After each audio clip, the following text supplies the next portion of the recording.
So for today's warm-up, we're gonna go ahead and take a really soft dark graphite. So think 4B, 5B, or 6B. And we're going to just blend it out to the white of the paper, okay? So just our shading like we're accustomed to doing. So hard pressure, overlapping strokes, letting up to medium pressure. And again, I'm kind of holding my graphite a little bit on an angle, so on its side. Letting up to lighter, medium pressure, lighter pressure, lighter pressure, lighter pressure, and off. Okay, so I'm gonna go over it one more time just for good luck. So hard, medium, lighter, and off. Okay, so I have something that looks like this. Now, the main goal of our warm-up today is to practice using these blending stumps, okay? So I call these blending stumps, they're also called tortillons or tortillions. It kind of looks like the word tortillion.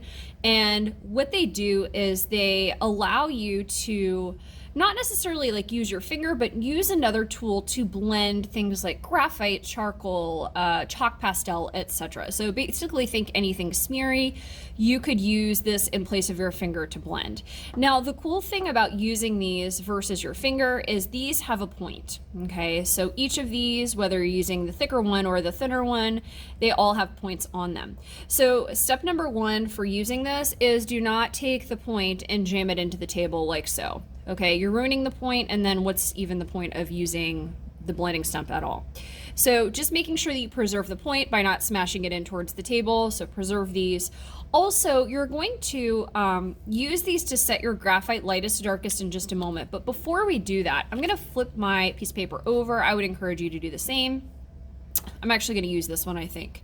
But what I want you to do is clean off your blending stump.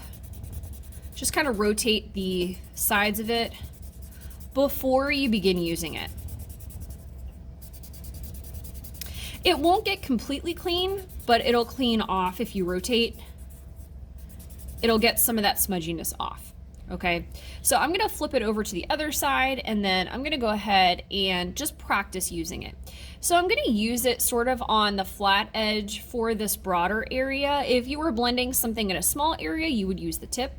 And you're always going to blend from lightest to darkest, okay? The reason being, if you blend from lightest to darkest, you'll preserve your light, okay? So you can see how it creates smudgier values, okay? So see how it creates that kind of nice blended series of values and tones. If you blended it or set the graphite darkest to lightest, you would turn your lightest part dark, and you don't want to do that. Now, the cool thing about using the blending stumps or the tortillions just in general is, let's flip it back over to the back. Right now, I already have some graphite on my blending stump.